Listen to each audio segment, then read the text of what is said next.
Hey there, and welcome back. I've got some chores to do in my little Minecraft world, and today's playlist is all about letting go of the chaos in your head and replacing it with someone else's. Because what better way to stop overthinking than diving into stories where the drama is juicier, the revenge is pettier, and the consequences are chef's kiss satisfying? There's something oddly comforting about watching people who truly had it coming get served exactly what they deserve. The audacity is breathtaking. Like, how do some of these people exist in real life and still sleep at night? And let's be honest, sometimes the best part is watching karma show up right on schedule, wearing steel-toed boots. So, get comfy, because we've got entitled roommates, secret plots, and revenge plans that would make a Bond villain proud. It's going to be petty, it's going to be dramatic, and it's all about to unfold, one Reddit tale at a time. So, this happened about a year ago when I was living with my roommate Kyle. And I use the word roommate generously because this guy was basically a walking red flag in a hoodie. At the time, I was working part-time and finishing up grad school, trying to land a job in my field. Kyle? Not so much. He was couch surfing on our shared couch, always between gigs, and conveniently forgetting his half of the rent until I reminded him. Still, I tried to be supportive. I'm not the kind of person who enjoys watching someone drown, even if they insist on diving headfirst into the shallow end. So when he mentioned he was finally going to start job hunting, I helped him out, like an idiot. I shared my favorite job boards, helped him update his dusty resume, even let him look at mine for formatting ideas. I remember saying something like, just don't copy mine, obviously. It's got all my specific info. He laughed and said, yeah, of course, dude. Should have known. Anyway, flash forward a few weeks, I'm still grinding out applications, trying not to spiral every time I get a rejection. But then I get an email.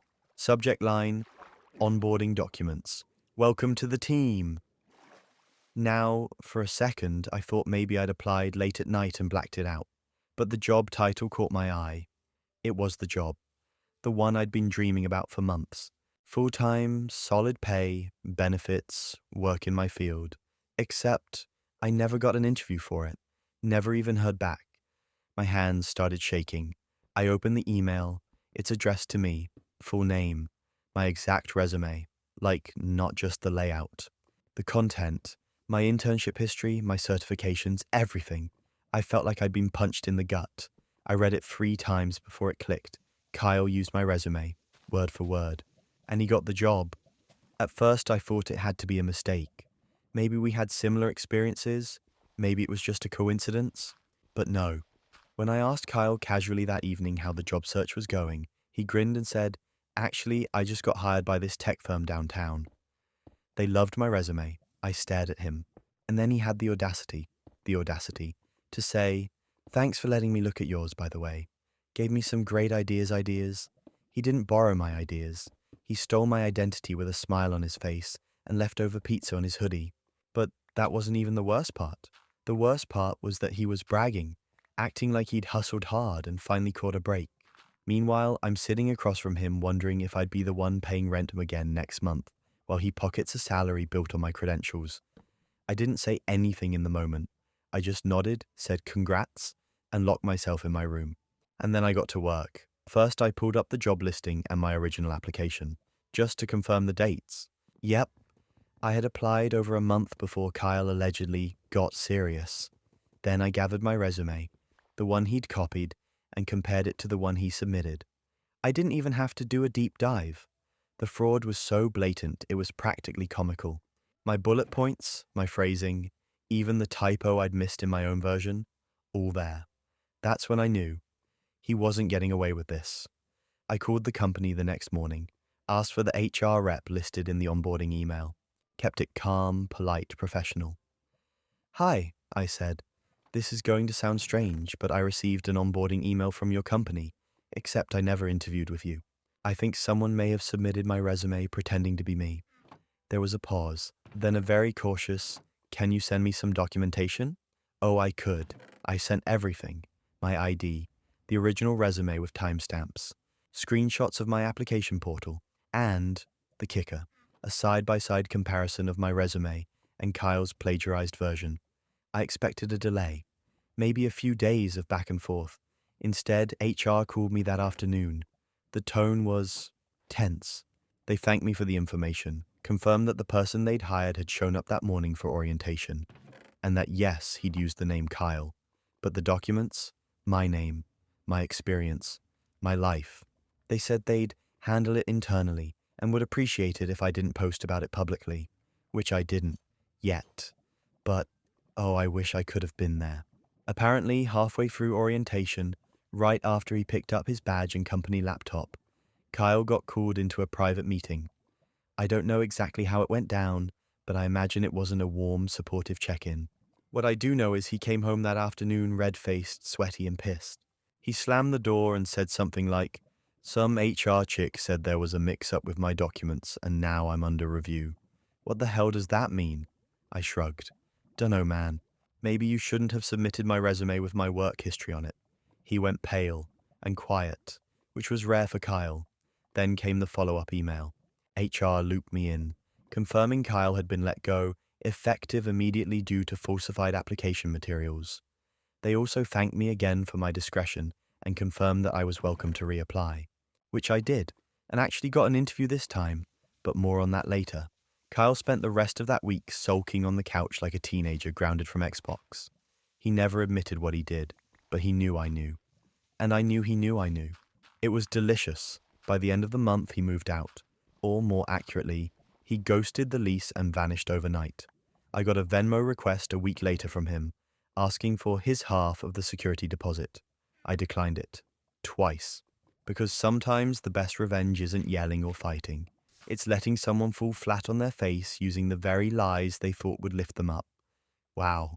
The fact that he smiled in my face while submitting my resume, like it was just a template, that's next level scumbaggery. But hey, I guess identity theft is one way to get a job. Sometimes being the reasonable person in an unreasonable situation makes you look like the bad guy, until receipts start flying. If you've made it this far into the chaos, you're as addicted to Reddit drama as I am. Make sure to subscribe. I promise it only gets more unhinged from here. And speaking of betrayal, the next story involves a fake friend, a stolen vacation, and a very public breakdown. This story still makes me shake my head when I think about it. It's one of those moments where you realize some people aren't just toxic, they're a full-blown biohazard. So last year, my boyfriend and I were planning our first big vacation together. I'd been working extra shifts, saving up for months, researching resorts like I was writing a dissertation. We landed on a gorgeous, all-inclusive in the Caribbean. Beachside suite, private balcony, everything. It was supposed to be a celebration of us surviving a rough year together, and honestly, I needed it. Bad. Enter Brittany. Brittany and I had been friends since college. At least, I thought we were friends. She'd always been a little competitive. The kind of person who compliments your outfit while also pointing out how it would have looked better in another color. Harmless enough most of the time, but I'd be lying if I said I hadn't clocked some weird vibes whenever I was happy. Anyway, I made the mistake of telling her all about the trip. Every detail. The flights, the resort, even the excursions we booked. She said all the right things. So happy for you. You deserve it. Can't wait to see the pics. But I should have known something was off when she asked me to forward the itinerary, so she could see the place and maybe book something similar in the future. I figured sure, why not? We've been friends forever. What's the harm? That was my first mistake. Fast forward to 4 days before the trip. I'm doing one last scan through my email to make sure we've got everything, and suddenly, I can't find the confirmation. I check my inbox, nothing. Check my spam, still nothing. Then I check my trash folder, and there it is. Deleted. Weird, right? So I log into the airline's website to re-download the documents and get hit with an error. Reservation not found. Cue panic. I call the airline and explain the situation. After giving them my info, the rep pauses and goes, looks like this flight was rebooked 3 days ago. And the name on the reservation is Brittany. My stomach dropped. I asked the rep to repeat that, thinking I must have misheard. Nope. She'd called them. Pretended to be me. Claimed there was a mistake with the booking and requested to transfer the reservation to her name. And somehow, probably because she had all the original confirmation details, they let her do it. But that wasn't even the worst part. I checked the resort booking. Same deal. Reservation name changed. And guess who showed up in the new guest field? Her boyfriend. Not mine. Her boyfriend. This woman didn't just steal my trip, she fully replaced me in it.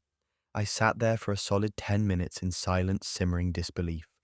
Then the disbelief boiled over into pure rage, because this wasn't a mistake. This wasn't an accident. This was calculated. So I did what any rational person would do in my situation. I made a plan, a very loud, very public plan. The day of the flight comes. My boyfriend and I show up at the airport early. We're not flying, not anymore. But we've got popcorn and receipts. I brought every email, every itinerary, screenshots of my original bookings, credit card charges, the whole file. We wait near the gate until I see her walking up, arm in arm with her boyfriend, both of them dressed like they're already on vacation. Matching travel pillows, airport mimosas, living their best stolen lives. I walk right up, say her name, and she freezes like she just saw a ghost. Her boyfriend looks confused. I say, very loudly, "Hey Brittany, how is it pretending to be me to steal my vacation? Should we ask TSA how they feel about identity fraud?" She tries to laugh it off, tries to play dumb. "What are you talking about?" So I pull out my folder of documents like I'm about to conduct a congressional hearing. The gate agent hears the commotion and comes over. I explain everything, calmly because I wanted them to take me seriously. Meanwhile, Brittany is turning red, trying to whisper shout at me to stop. Too late. A TSA officer walks over. Now, I don't know if you've ever seen TSA get involved in a social dispute, but it is glorious. Especially when you're the one with the receipts. They take her aside and start asking questions. I can hear bits of it. She says she was just fixing a mistake and had permission to update the info. Her boyfriend is standing off to the side, clearly uncomfortable, starting to connect the dots. Then came the breaking point. One of the officers calls the airline, confirms the identity change request, confirms the name she used. Meanwhile, I'm standing there, quietly showing her boyfriend the original confirmation, with my name on it, and all the charges billed to my credit card. His face, priceless. He asks her one question: "Did you seriously pretend to be her, just to take our vacation?" She tries to grab his arm. He pulls away. And that's when he says, loud enough for everyone around to hear, "Yeah, we're done." She loses it, starts yelling about how I'm overreacting, that I was just going to waste the trip, that someone should get to enjoy it. TSA doesn't care. The gate agent doesn't care. They revoke her boarding pass on the spot and flag her name for suspicious activity. I don't know if she's officially banned from flying, but they definitely told her she wouldn't be getting on that plane or any other one she tried to board that day. Her boyfriend walks off with his little carry-on bag, doesn't even say goodbye, just shakes his head and leaves. Meanwhile, I'm standing there, absolutely vibrating with petty satisfaction. She storms off after him, and the airport staff apologize to me for the hassle.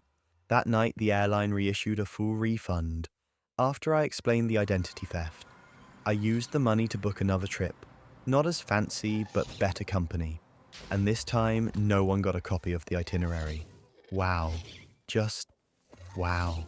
I knew some people were jealous, but stealing your best friend's entire vacation and trying to become you? That's not envy. That's psychosis with frequent flyer miles. Sometimes people don't just cross boundaries. They pack a suitcase, book a flight, and burn your passport on the way out. If you think that's wild, wait until you hear how one woman ruined her own wedding, trying to get petty revenge on a guest. Weddings are supposed to be about love, celebration, and two people starting a new life together. But sometimes they end up being more about control, ego, and a very specific brand of mean girl energy that somehow never grew out of high school. This all started when my friend Rachel got engaged. And I say friend loosely. She and I had been part of the same group since college. We weren't super close anymore, but we shared a lot of the same circles.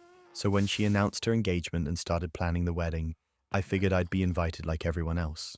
After all, we'd been in each other's lives for years, and I'd even helped her move apartments just 6 months prior. But when the invitations went out, nothing. No envelope in my mailbox, no email. Not even one of those awkward, "Hey, we had to keep it small" messages, just silence. At first I thought maybe it got lost.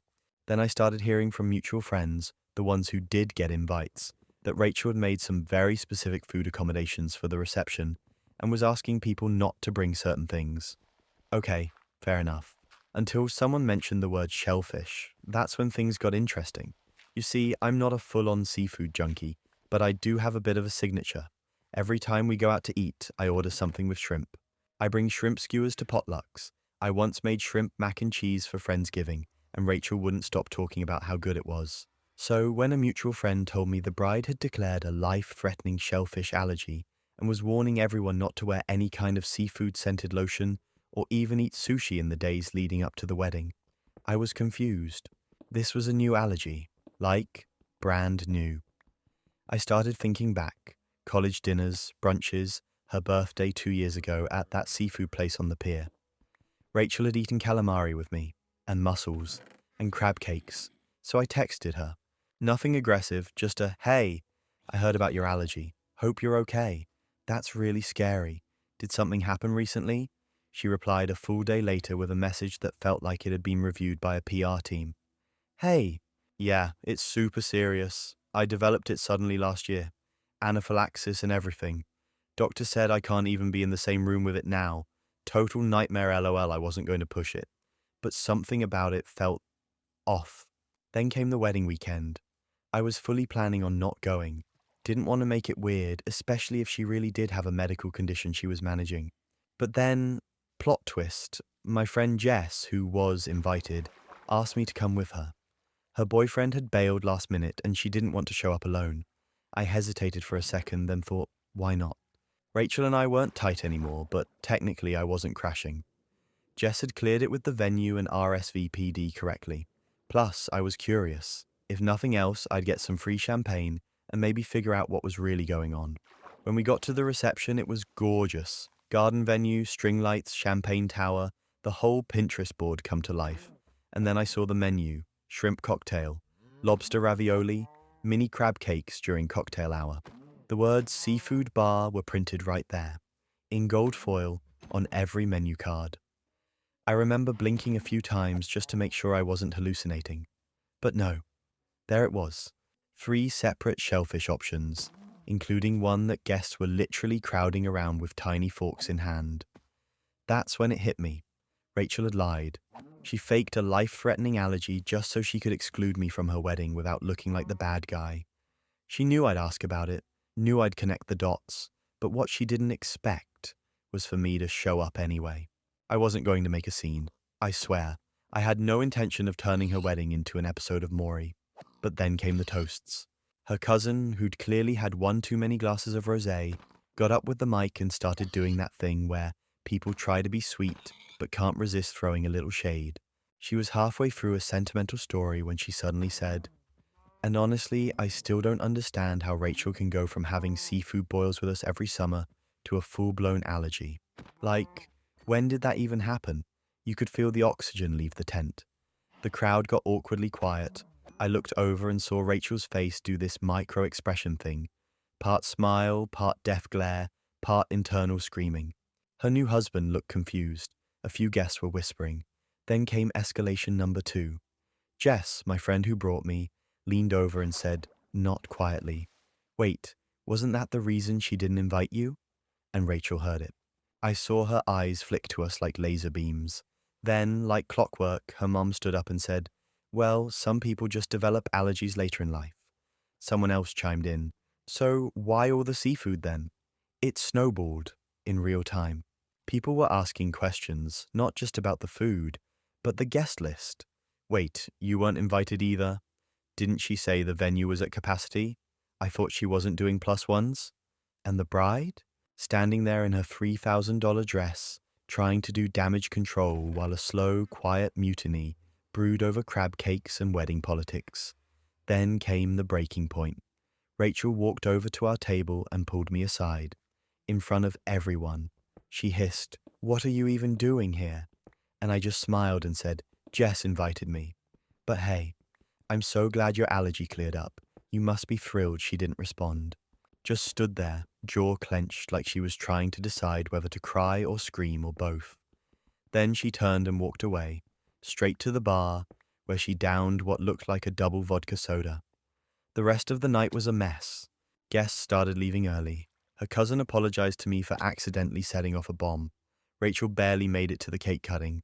I found out later from a mutual friend that she spent the next week doing PR cleanup, texting people individually to clarify the allergy situation. Her explanation? That she only reacts to cooked shellfish, not cold ones, which doesn't even make sense medically, but okay, she and I haven't spoken since. But I did get a Venmo request from her a month later. $50 labeled wedding crash fee. I didn't pay it, but I did send back a shrimp emoji. Wow. Just wow. Faking a deadly allergy just to uninvite someone? That's not just petty. That's award-winning villain behavior. Like, she really looked at shrimp and saw a weapon of mass exclusion. Sometimes being the reasonable person in an unreasonable situation makes you look like the problem, until the menu card blows your cover. But not all weddings end in drama. Sometimes it's the bachelor party that destroys everything. My sister was supposed to have the perfect wedding. Big church, custom dress, outdoor reception, the whole fairy tale. She'd been dreaming about it since she was a kid, and honestly, she deserved it. She's kind, loyal to a fault, and when she falls in love, she goes all in. Unfortunately, she went all in on Brad. Brad was one of those guys who could talk, like give you goosebumps kind of charm. Real estate agent with perfect teeth, always remembered birthdays, opened doors, brought flowers on Tuesdays, just because. My sister Megan was swept, and I'll admit, at first so was everyone else. But me, I've got a suspicious brain.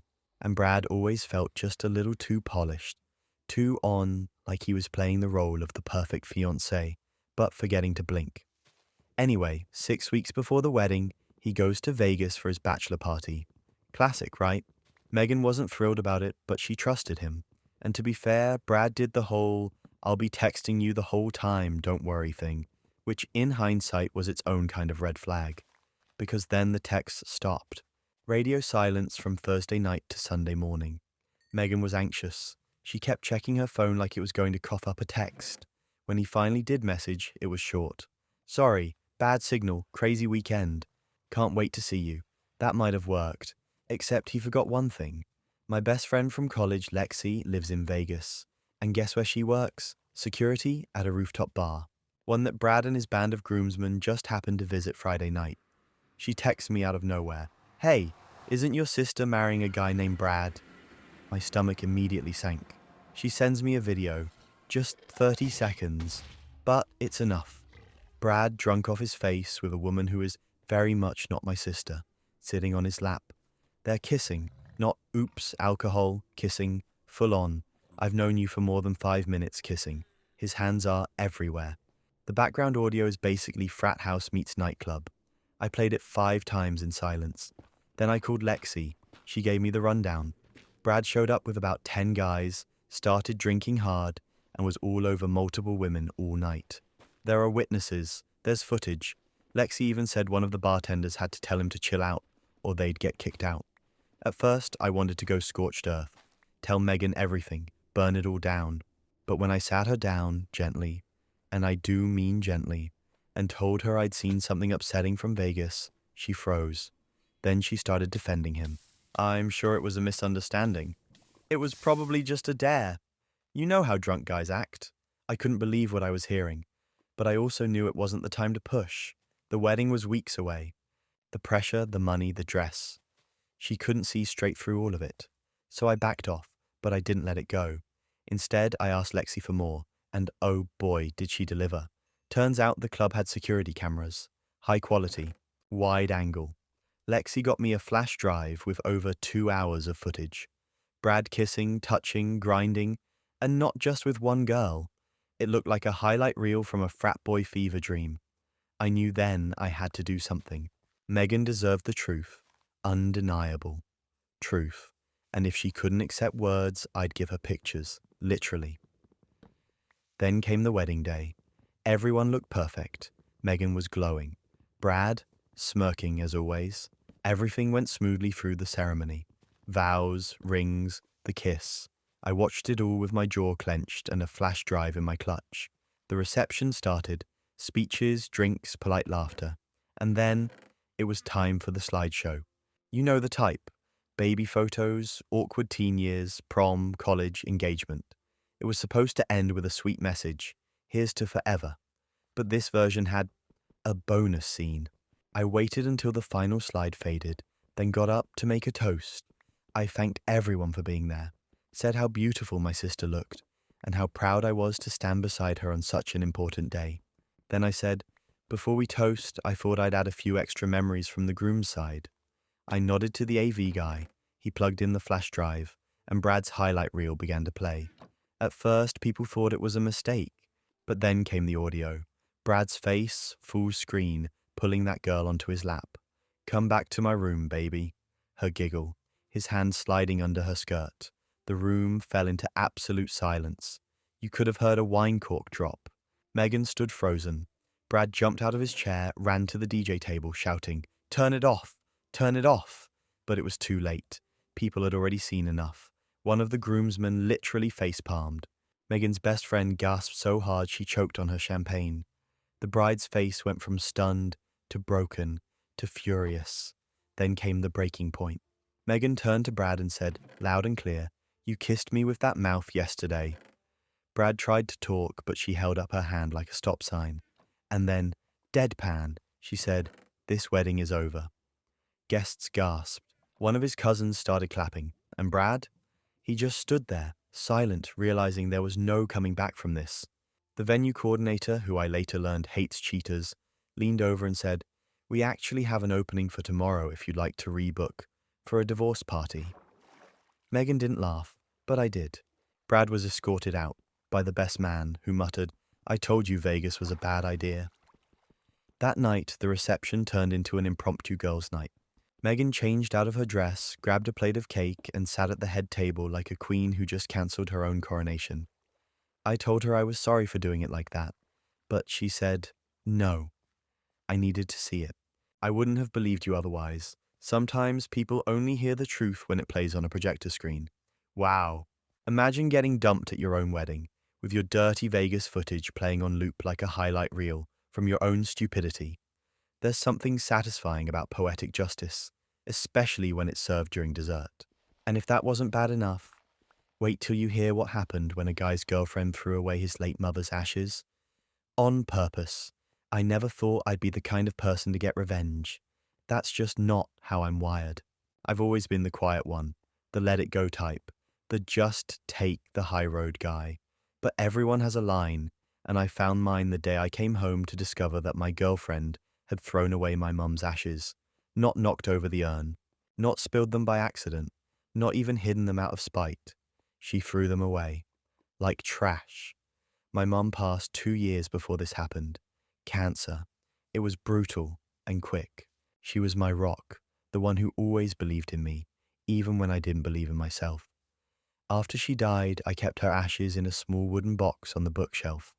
Nothing flashy, nothing creepy, just something simple, respectful, private. When I moved in with my girlfriend Hannah, I made sure to ask if she was okay with it. She said she was. "Of course," she told me. "I get it. Everyone grieves differently." Turns out she had a very specific opinion on how long I was allowed to grieve. It started with little comments. "Don't you think it's time to let go? Maybe you'd sleep better if you stopped clinging to sad memories. It's kind of weird to keep her right there in the living room, don't you think?" Each time I'd remind her that this wasn't just some souvenir from the past. It was my mom, and I wasn't ready to let that piece of her go yet. Hannah would back off, for a while. Then a few weeks later, another little dig. I chalked it up to her being uncomfortable with death. Not everyone knows how to handle grief. I tried to be patient. Then came the breaking point. One day I came home from work, went to the bookshelf, and the box was gone. At first I thought maybe she moved it. Maybe she was cleaning and wanted to dust the shelf. So I asked her casually. She didn't even try to lie. "Oh," she said like she was commenting on the weather. "Yeah, I threw that out. I really think it was time I just stared at her." "You what?"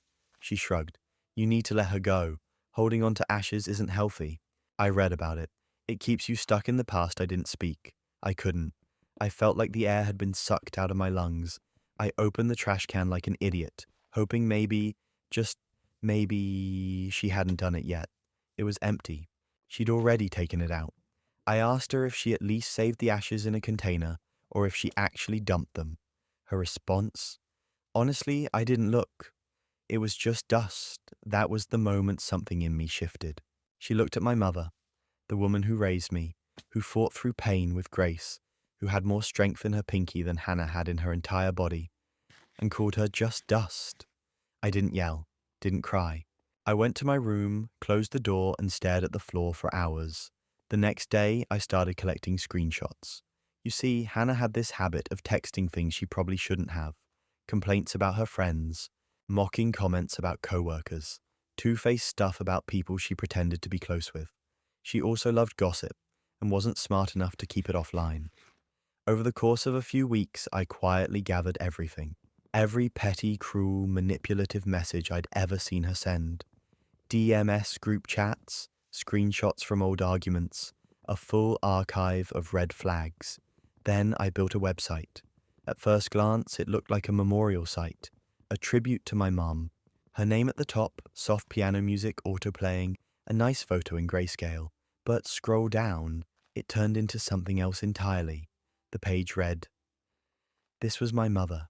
She was strong. She was kind. She deserved better than to be treated like trash. This is what my girlfriend thought of her, and what she thinks of everyone else too." Then came the receipts, organized, time-stamped, labeled by category, talking trash about friends, workplace sabotage, cheating allegations, disrespect toward my family. Every manipulative tactic, every nasty little secret she'd ever typed into a keyboard, preserved forever. When it was done, I sent the link anonymously to everyone she knew. Her friend group, her co-workers, her boss, her parents, even her favorite influencer, the one she kept DMing like they were best friends. I didn't include my name, didn't need to. The facts spoke loud enough. The fallout, nuclear. Her friend group imploded. Half of them blocked her. One posted the link publicly on their story with the caption, "Wow, this is who you really are?" She got called into HR. Apparently, one of the screenshots showed her bragging about faking a mental health crisis to get out of a big presentation. The company put her on leave pending an investigation. Her parents? Mortified. Her mom tried to call me, but I didn't pick up. Her dad sent me a single text. "Sorry. I had no idea." The best part? She still didn't know it was me. At least, not at first. She stormed into my room one night, holding her phone, face white. "Did you do this?" I looked her dead in the eye and said, "You threw away the last thing I had left of my mother. All I did was show people who you really are." She tried to guilt me, cried, screamed, said I was overreacting, that she was trying to help. I said nothing, just packed a bag and left. Sometimes being the reasonable person in an unreasonable situation makes you look like the villain until the curtain gets pulled back. And when it does, people get real quiet. Wow, throwing away someone's mother's ashes because you don't like emotional clutter? That's not just heartless. That's Olympic-level sociopathy. But I gotta say, the digital revenge, that was art. Speaking of twisted relationships, the next guy found out his girlfriend had a backup boyfriend and decided to play along. I always thought cheating was something that happened to other people. Like a horror story you hear from a friend of a friend. You never think you're the guy getting played, especially when everything seems fine on the surface. But wow, I was really out here living in a sitcom subplot I didn't know I'd been cast in. My girlfriend, well, ex-girlfriend, her name was Jenna. We'd been together for about a year and a half. The first 6 months were great, like scary good. She was affectionate, supportive, remembered my coffee order, the whole rom-com starter pack. But somewhere around the 1-year mark, I started noticing shifts. Nothing obvious at first, just little things. She stopped initiating plans, started spending more weekends with her cousin, who I'd never met. She kept her phone upside down on the table. You know the drill. Then one day I caught a glimpse of her lock screen lighting up. A message preview from someone named Ben, with the classic "You free tonight" text. I didn't say anything then. I just filed it away. But once you start looking, you see everything. She started taking calls from work in the hallway. Her texts suddenly had those cryptic half smiles while she typed. And the intimacy dropped off a cliff. But somehow, whenever I brought it up, she had a new excuse. Stressed, period, work stuff, you name it. And then came the breaking point. I overheard her on the phone one night while I was grabbing something from her kitchen. She didn't know I was back from the store yet. I couldn't hear everything, but what I caught was enough. Yeah, I'm just keeping things stable for now. No, he still thinks it's serious. I mean, it's not like I can just jump ship without a plan. She was talking about me. Like I was a placeholder, a training boyfriend while she auditioned someone else. She was stringing me along like a backup plan while test driving some other guy behind the scenes. And the worst part? She sounded bored about it. Like cheating was just another Sunday errand. But instead of blowing up then and there, I smiled when she walked back into the room, kissed her on the cheek, told her I was thinking about surprising her family with something big soon. Because if I was going to go down, I was taking her narrative with me. That night, I started planning, and the first thing I needed was her trust, so I became the perfect boyfriend. I brought her coffee, texted good morning and good night, took her on cute little dates, made her playlists. I even started dropping hints about taking things to the next level, and just like I thought, she ate it up. She probably thought she had both of us wrapped around her finger. The loyal boyfriend and her little side project, Ben. But I was counting down the days. 3 months later, her parents invited us to a family dinner. Nothing fancy, just her birthday celebration at a local steakhouse, but her whole extended family would be there. Aunts, uncles, cousins, everyone, including her mum, who always used to call me the one. That's when I saw my opportunity. I told her I had a special surprise planned for the dinner. She got that wide-eyed look like I'd just handed her a diamond, started dropping not-so-subtle hints to her mom about ring sizes. Her energy shifted. Suddenly she was affectionate again, laughing at my jokes, holding my hand in public. Classic pre-proposal behavior. So the night of the dinner comes. I show up dressed to the nines, box in my pocket, calm as a monk. We eat, we chat, we sing happy birthday. I make a toast, say how much I love being part of the family. Then I get down on one knee. Everyone gasps. She gasps. I open the box. And inside, a folded up note. No ring. She hesitates, but she says yes anyway.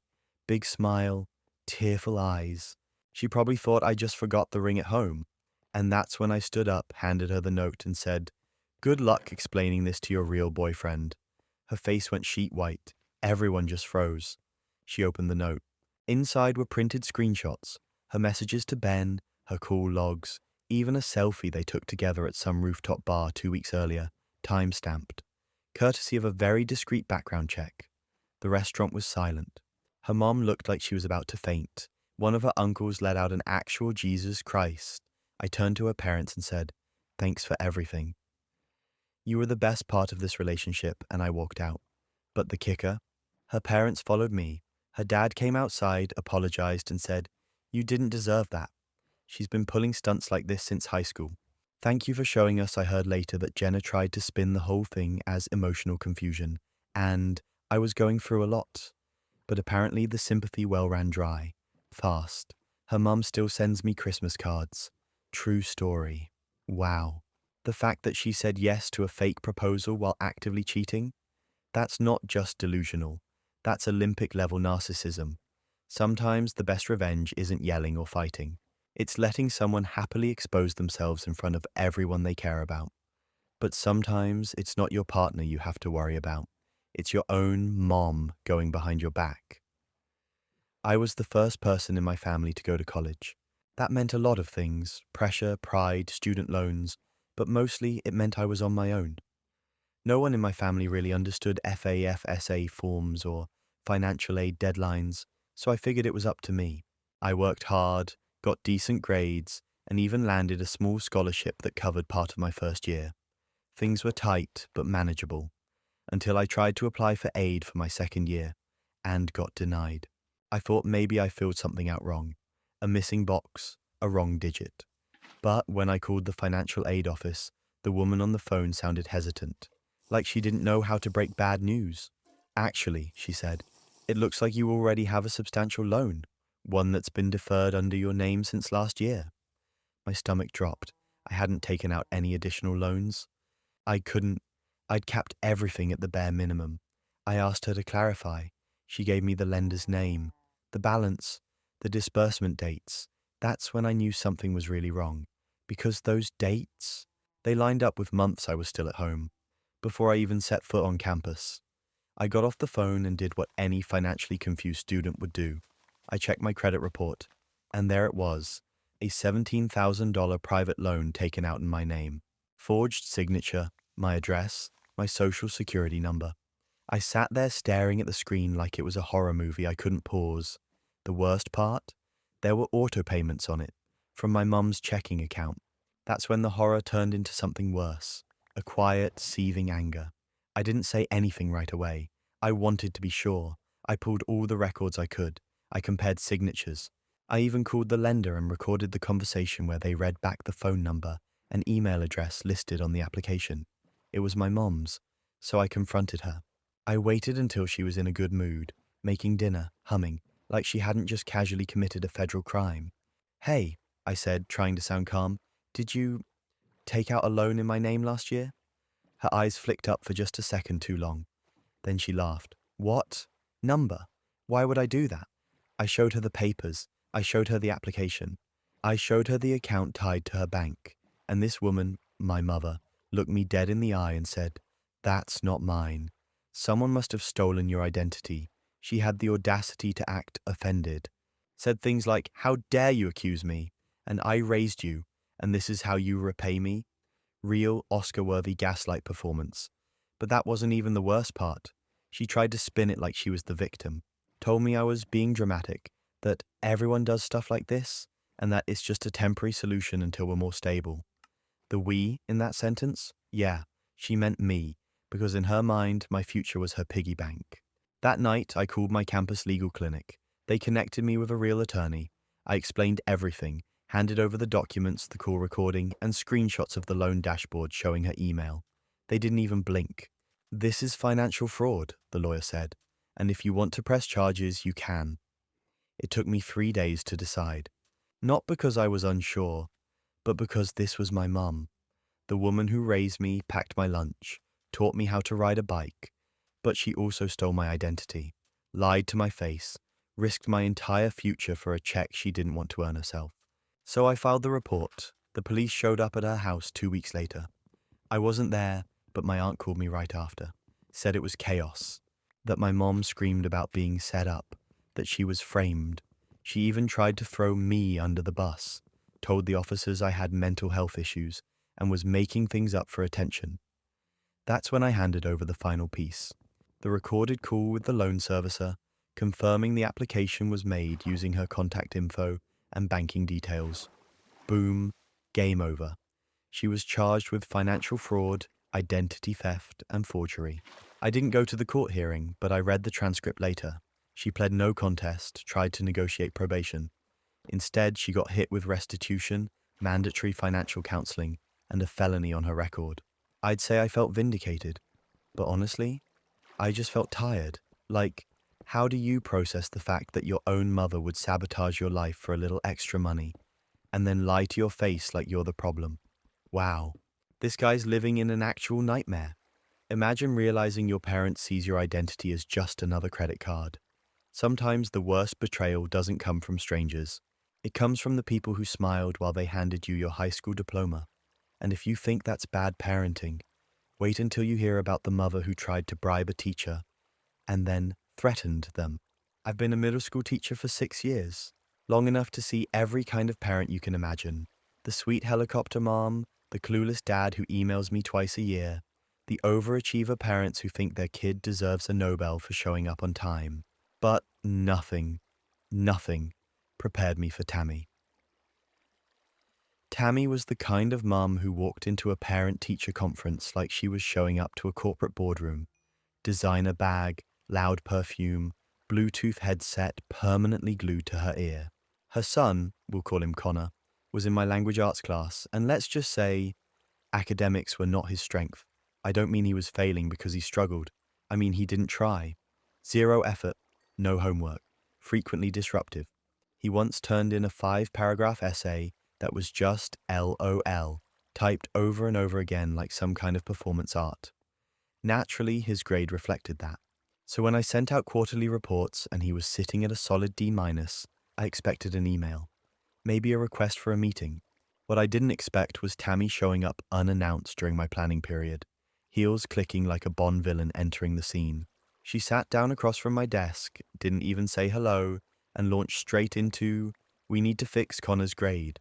I calmly explained that grades are based on the work submitted, and that while Connor is very charismatic, charisma doesn't count.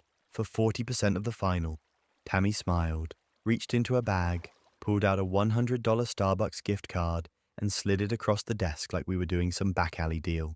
I know teachers aren't paid enough, she said, so consider this a thank you for being flexible. Flexible. That's the word she used. I blinked. I think I actually laughed for a second because it was just so brazen.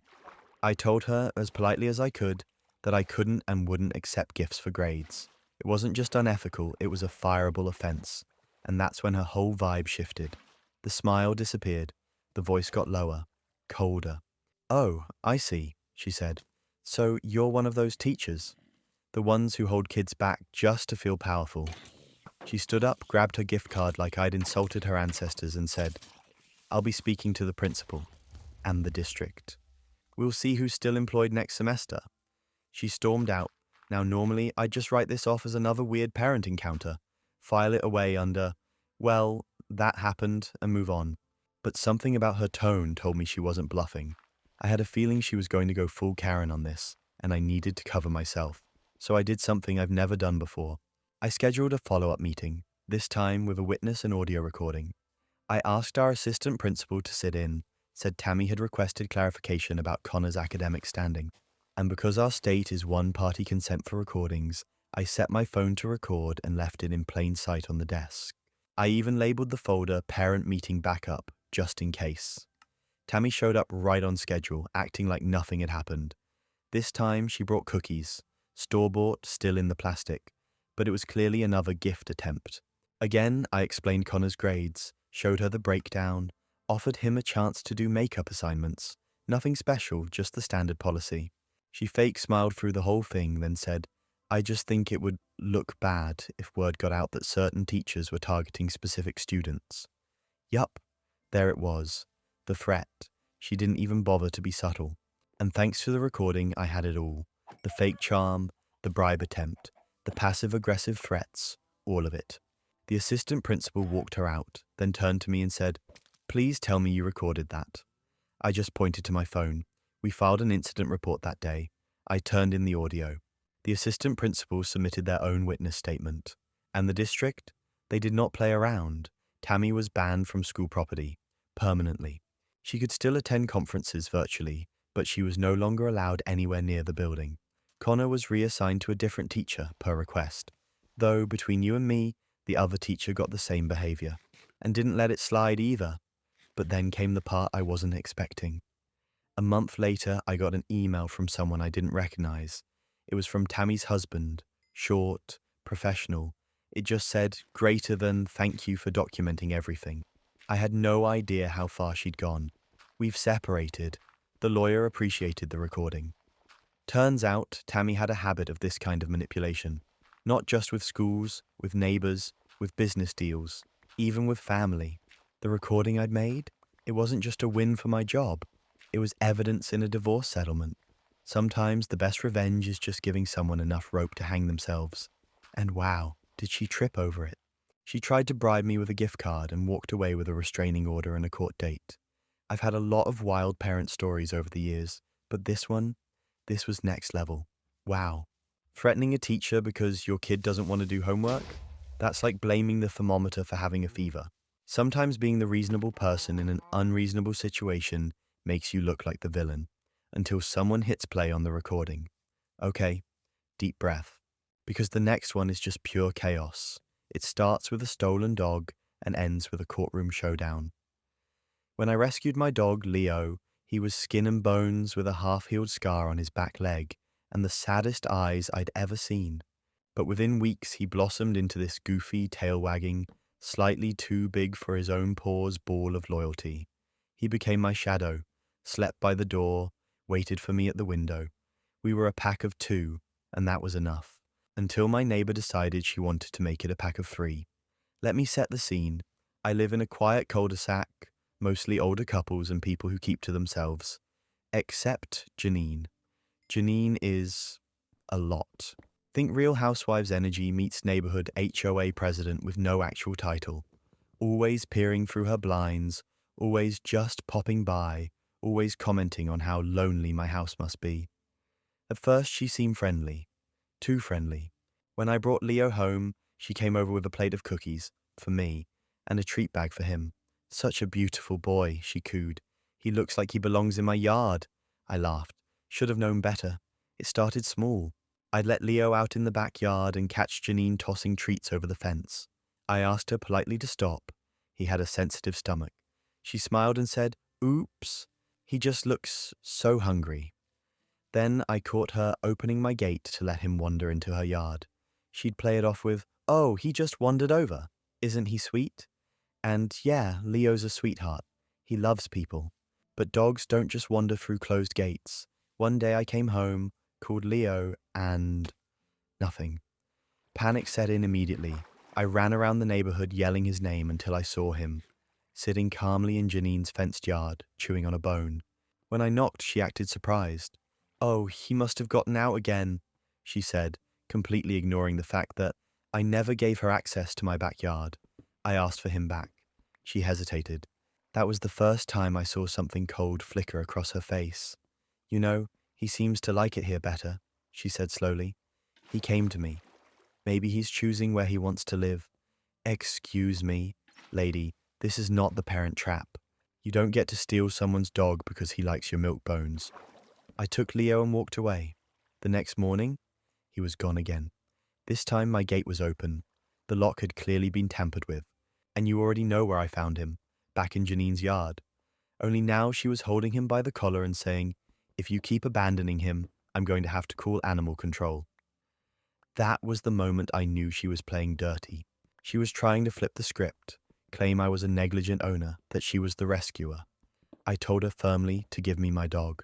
She said she'd have to talk to her lawyer. So I did what any reasonable person would do. I documented everything. I had photos of Leo in my house from the day I adopted him, vet records with my name, microchip registration, adoption papers, even timestamps from my doorbell camera showing Janine unlocking my gate. Yes, unlocking, because it turns out she'd gotten a copy of my side yard key from a contractor months ago. Guess who had borrowed it and never returned it? I filed a police report. They visited Janine. She told them I had abandoned Leo and that he had run to her home seeking comfort. The audacity is breathtaking. But that wasn't even the worst part. She went to social media, started posting pictures of Leo on a community Facebook group, calling him her rescue. People began commenting things like, "So glad he found a safe home," and "You're an angel for stepping in." I felt like I was losing my mind. This woman was gaslighting the entire neighborhood, so I filed a civil case. The court date came and Janine showed up in full church attire, clutching a photo album of Leo like they were mother and son. She even printed fake flyers claiming she'd found him wandering near traffic.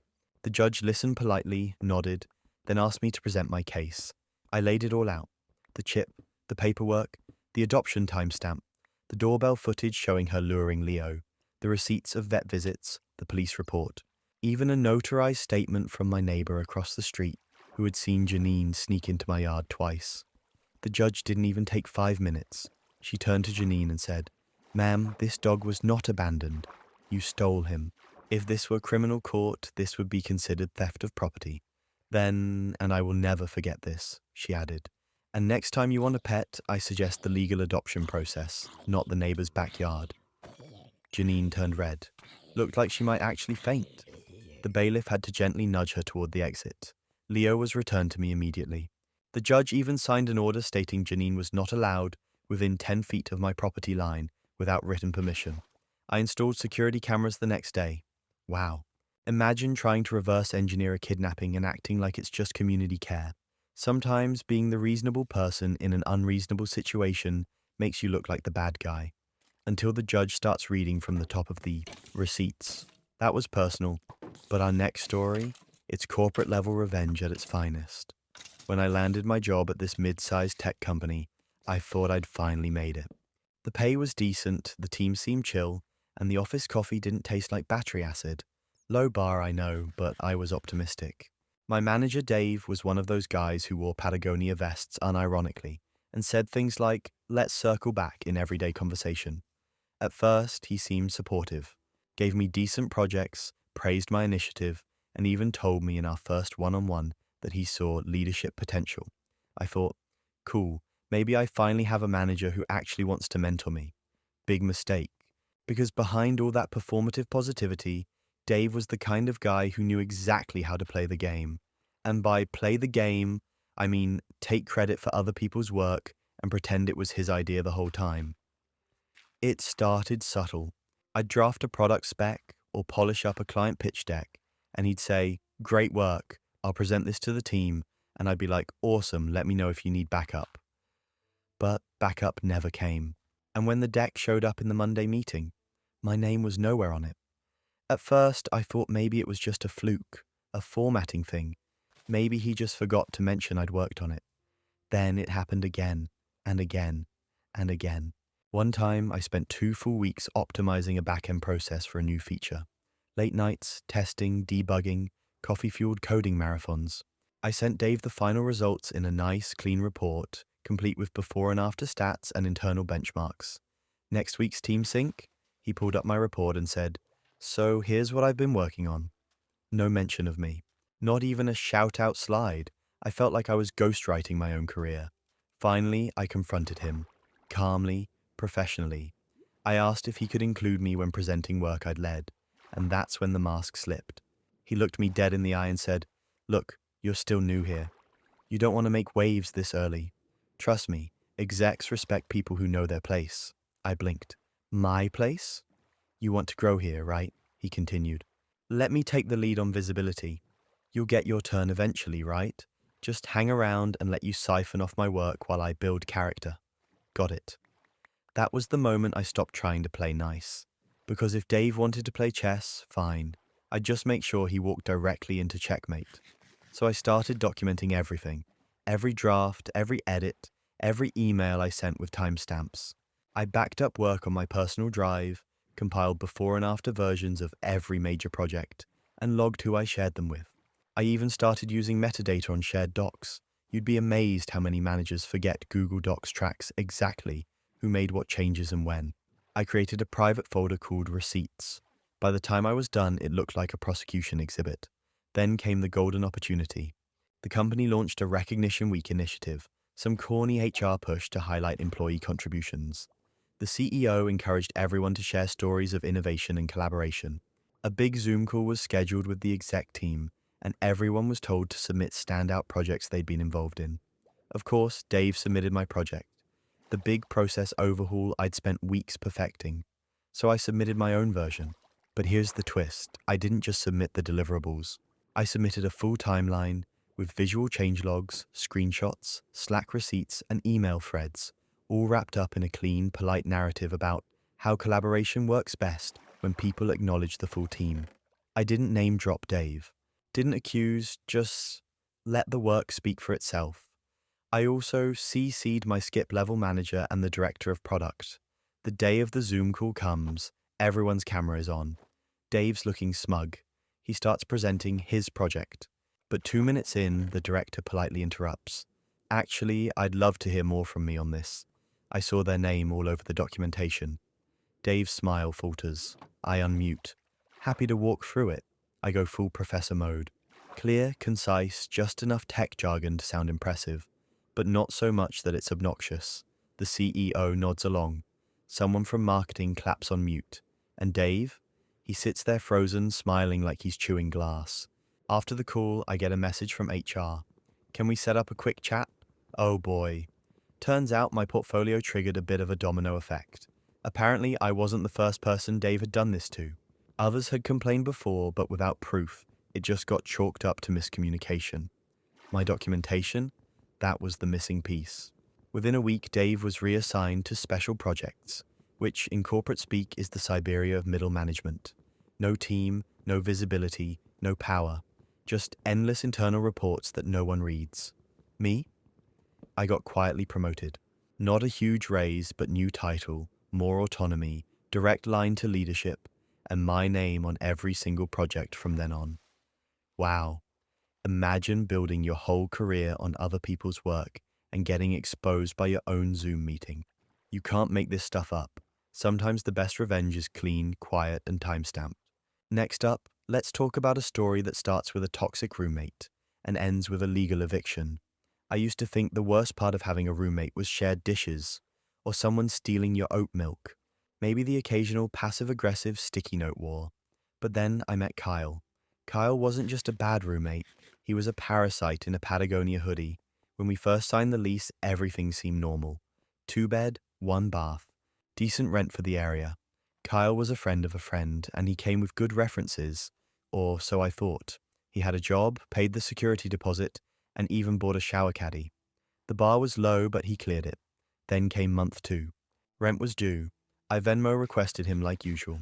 He replied, "Hey bro, I'm a little short right now. I'll have it by next Friday, promise." I figured, okay, things happen. 1 week delay, not a big deal.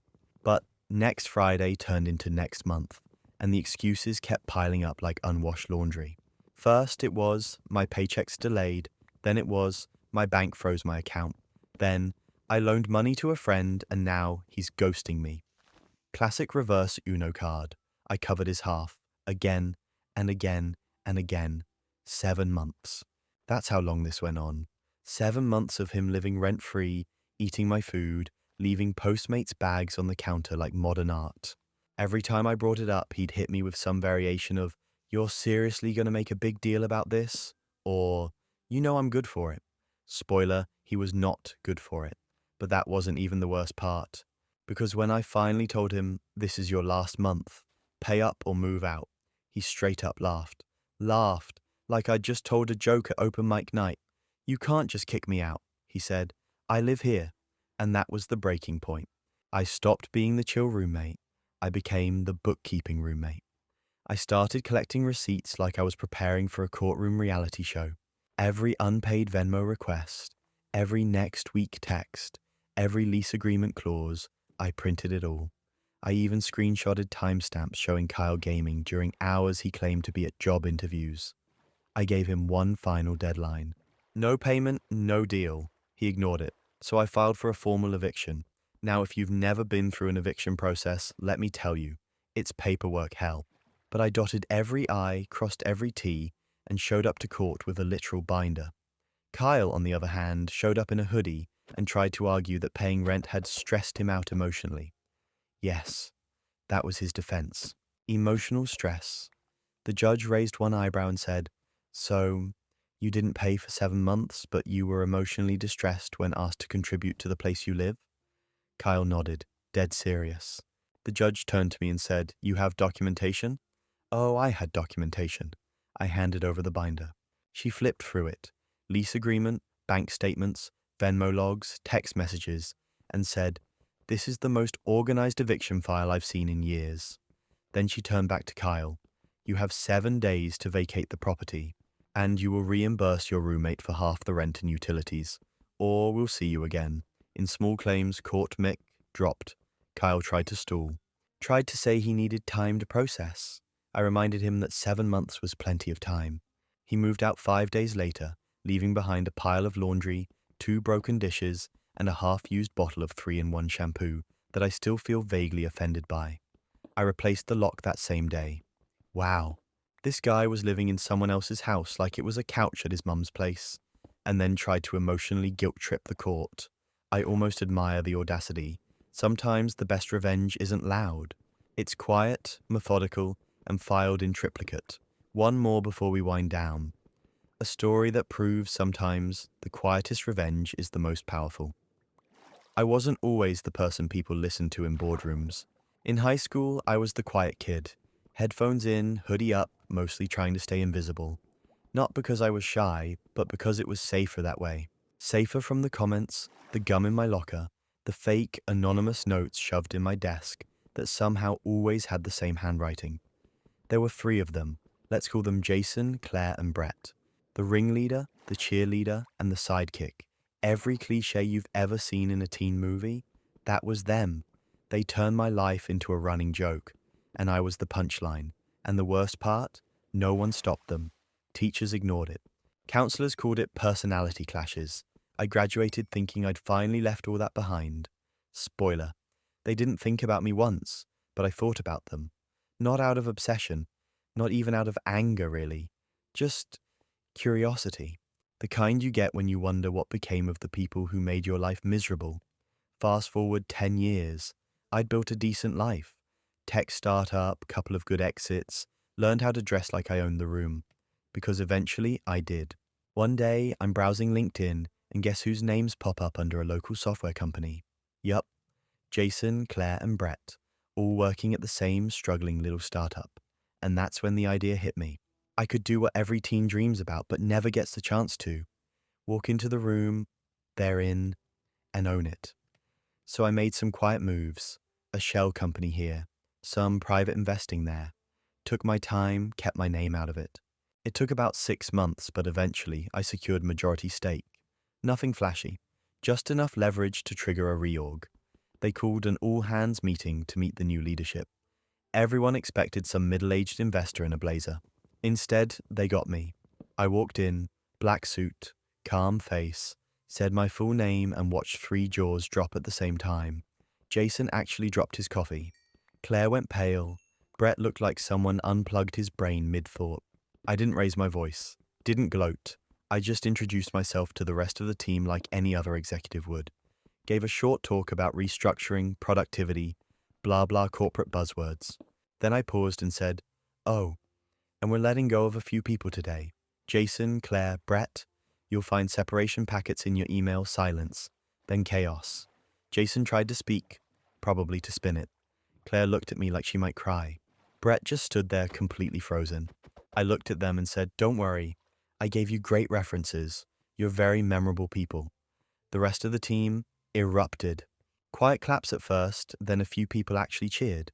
Turns out they hadn't changed much. Still rude, still toxic, still making someone else's life harder because they could. I gave them the one thing they never gave me, a clean exit.